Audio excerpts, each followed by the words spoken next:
Okay, so when you hear someone say, maybe jokingly, oh, I'm so OCD because, they like their desk tidy or they double check the stove, Mm, they're really, really missing the point, aren't they? completely. Yeah. That's probably the biggest public misconception we need to tackle. Right, and that's what this deep dive is all about, trying to shatter that trivialization. OCD isn't a personality quirk. Not at all. Our sources are crystal clear on this. Obsessive-compulsive disorder is a serious, often really debilitating mental health condition. It's fundamentally driven by, well, terror, not just preference. And the scale of it, Yeah. it's kind of staggering when you look at the numbers. It hits people of all ages. Yeah, the estimates are roughly, what, 1 in 100 adults in the U.S.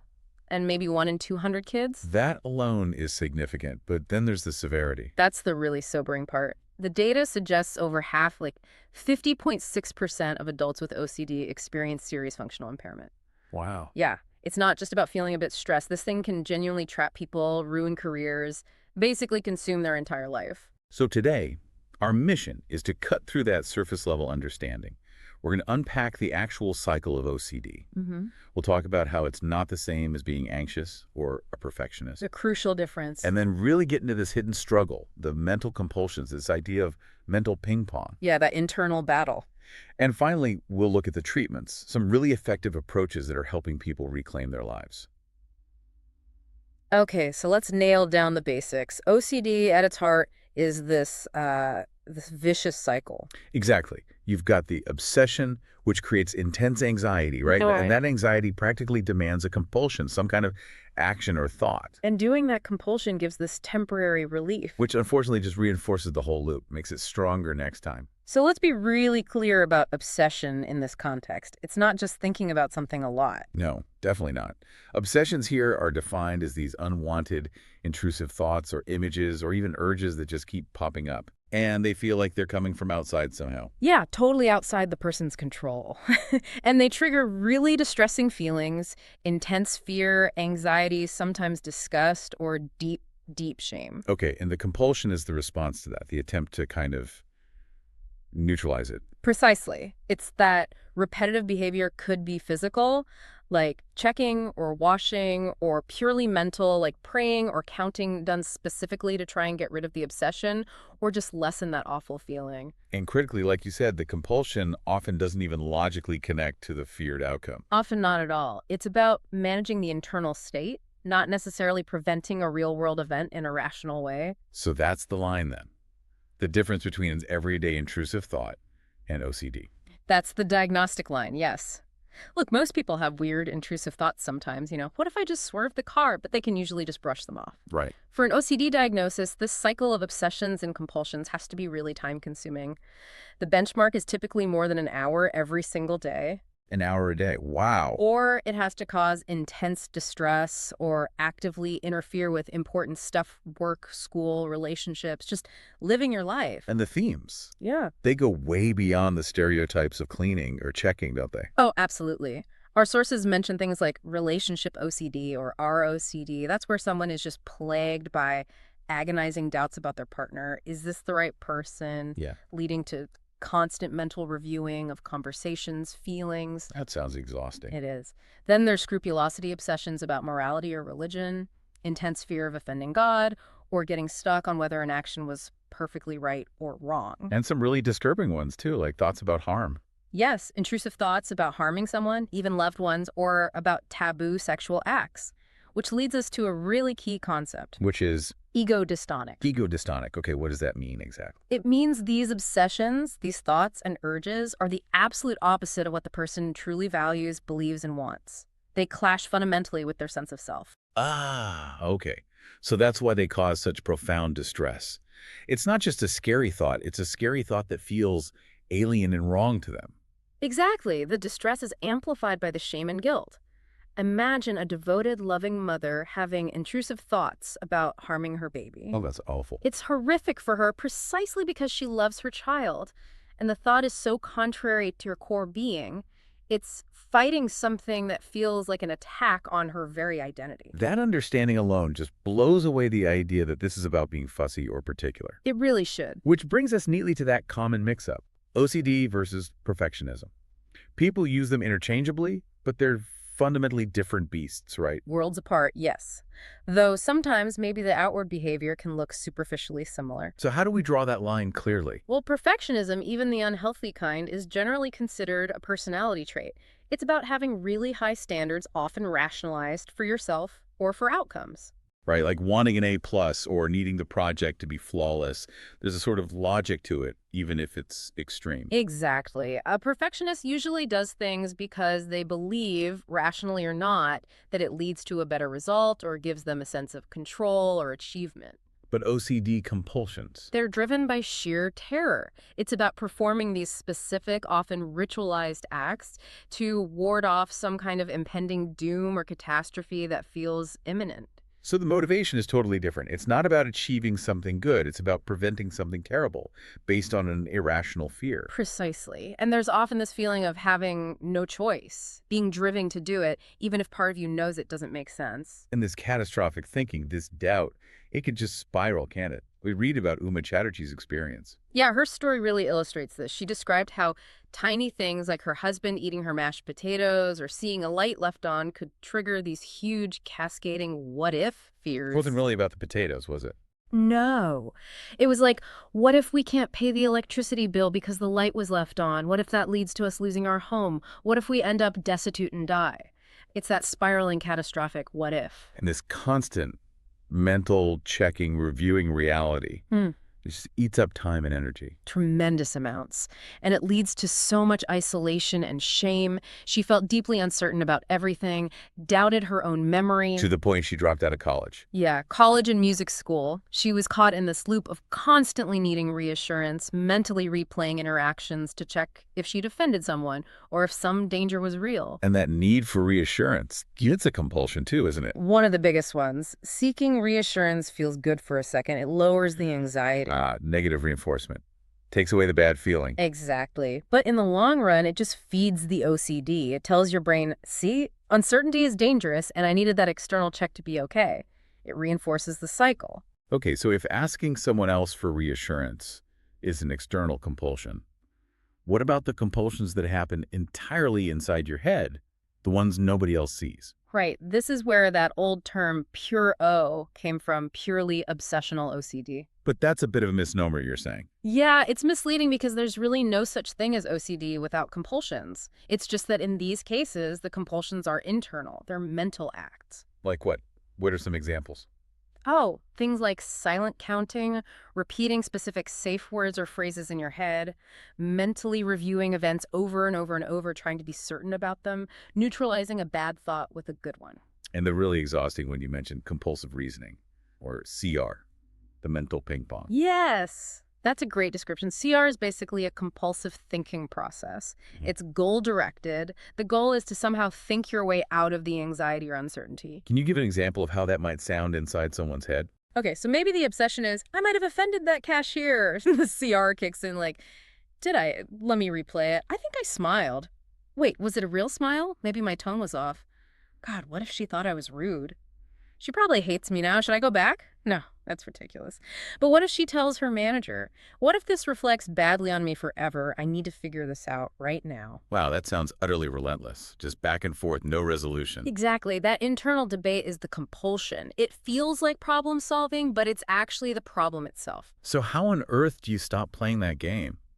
Especially when, as you said, the OCD feels like this bully demanding you engage. It takes practice and a specific strategy. Therapists often teach something called non-engagement responses, or NARs. Non-engagement.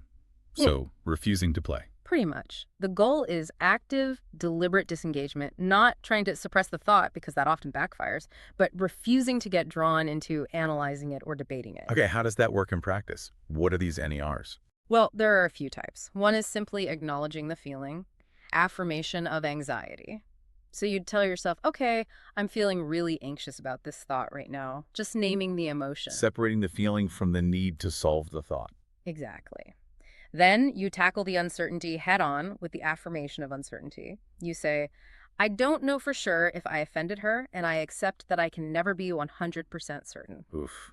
accepting uncertainty. That sounds like the core challenge. It really is. Then there's one that can feel really radical, Yeah. the affirmation of possibility. Which is, You basically agree with the possibility, however remote. So if the obsession is maybe that bump I hit driving was a person, the NER is maybe anything is possible. just maybe. Just maybe, or perhaps.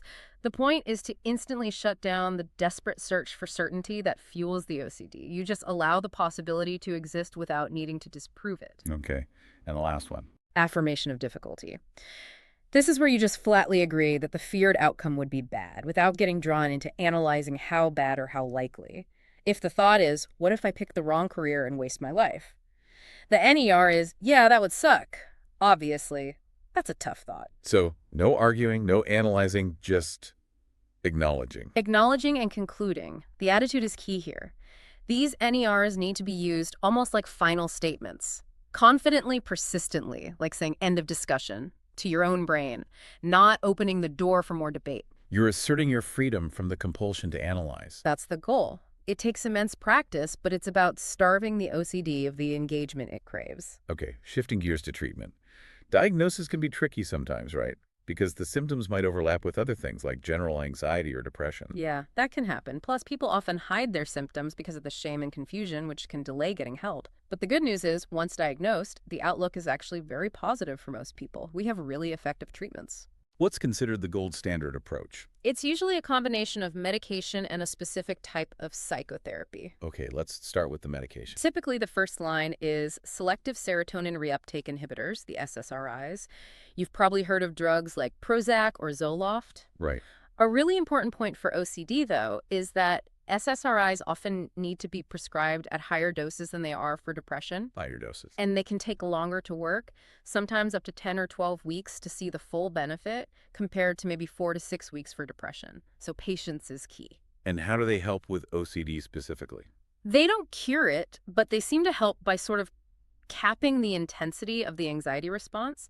They can turn down the volume on the obsessions and the urge to do compulsions, giving the person more breathing room to engage in therapy. Okay, so the therapy is the other crucial piece. You mentioned a specific type. Yes, the absolute powerhouse therapy for OCD is called exposure and response prevention, or ERP. It's a type of cognitive behavioral therapy, CBT.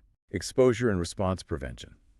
Okay, break that down. It sounds intense. It is intense and it requires courage, but it's incredibly effective. The exposure part means the therapist helps the person gradually and safely confront the things that trigger their obsessions and anxiety. So if someone has contamination fears, maybe touching something they perceive as dirty. Exactly. Or if they have checking compulsions, maybe leaving the house after checking the lock only once. You start small and build up. And the response prevention part. That's the critical bit. After the exposure, the person makes a commitment not to do the compulsion. So touch the doorknob and then sit with the anxiety without washing your hands immediately. Precisely. You delay it or eventually refrain altogether. The goal is to learn through direct experience that the anxiety will decrease on its own, even if you don't do the ritual. You're essentially teaching the brain that the feared catastrophe doesn't happen and that the distress, while uncomfortable, is tolerable and temporary. You got it. You learn that you can handle the uncertainty and the anxiety without resorting to the compulsion. And the data is strong. About 70% of people who commit to ERP see significant improvement. 70% is a great success rate. Yeah. What about the other 30%, the cases that are more severe or don't respond as well? Yeah, for those refractory cases, there are other options, things like intensive outpatient programs, residential treatment. There's also transcranial magnetic stimulation, TMS, which is non-invasive. And in really extreme situations. In very rare, severe treatment-resistant cases, deep brain stimulation, DBS, is an option. It involves surgically implanted electrodes. It's FDA approved for adults with severe OCD who haven't responded to other treatments. Okay. But looking ahead, there's some exciting research happening too, isn't there? Particularly around ketamine. Oh, absolutely. The ketamine research is fascinating because it targets a completely different neurotransmitter system. Not serotonin like the SSRIs. No, ketamine works primarily on the glutamate system. And why is that potentially a big deal for OCD? Well, glutamate is the main excitatory neurotransmitter involved in learning and neuroplasticity. The thinking is maybe manipulating glutamate could offer a different way in. And the initial small trials have shown some pretty remarkable, though temporary, effects. Like what? Patients receiving ketamine infusions reported, almost immediately, feeling like they had a vacation from their OCD. Some described it as literally being unable to have their usual obsessive thoughts or perform compulsions for a short period. Wow, like it just switched off the OCD circuit temporarily. Something like that seems to be happening. It might interrupt that rigid thinking pattern, that mental ping pong. That sounds potentially game-changing. It really could be. The research is still early, and ketamine itself has issues with side effects and abuse potential. But scientists are working on related compounds, like a metabolite called hydroxynorketamine, hoping to find something safer with similar rapid benefits. And the idea isn't necessarily a long-term cure from the drug itself, but maybe. Maybe using it short term to give someone relief, to show them what life can feel like without the constant barrage of OCD. That taste of freedom could be incredibly motivating and might actually help kickstart ERP therapy, making it easier for them to engage because they've had a glimpse of the other side. That makes so much sense, giving them the foothold they need to climb out. So while OCD can definitely be a chronic condition for many, the overall message really is one of hope. Yeah, the understanding of the neurobiology is growing, the treatments are effective. Exactly. Good functioning, a really good quality of life. These are genuinely achievable goals now for most people with OCD. And we see that in stories like Uma Chatterjee's recovery. Yeah. She went from being debilitated by it to getting 2 degrees with a top GPA, becoming an advocate. It shows that with the right treatment, people can absolutely build a full, meaningful life, maybe even find purpose in ways they never imagined when they were in the thick of the illness. It really brings it back to that core struggle, doesn't it? The paradox of OCD. Absolutely. That striving for certainty, doing the rituals, the mental reviewing it, gives that tiny hit of temporary relief, but it's the very thing that keeps you trapped. Whereas the path to real freedom lies in doing the incredibly hard thing, leaning into the uncertainty, tolerating the discomfort, and not acting, resisting the compulsion. It's the ultimate counterintuitive move. Your brain is screaming, danger, do the ritual, and recovery means saying, nope, I'm going to sit with this feeling and see what happens. And maybe as a final thought for people listening, consider how often, maybe in small ways, we all engage in little habitual compulsions. Yeah. You know, checking your phone one more time, hitting snooze again and again, needing to have the last word in an argument. Little attempts to control uncertainty or discomfort. Right. It's obviously not the same scale or severity as OCD, but perhaps it mirrors that basic mechanism. The momentary relief we get from a ritualized action, reinforcing the habit, versus the harder but ultimately more freeing choice of just tolerating the uncertainty. Accepting that maybe is often the only honest answer we get. Learning to live with maybe? That's a powerful skill, not just for OCD recovery, but for navigating life in general, isn't it?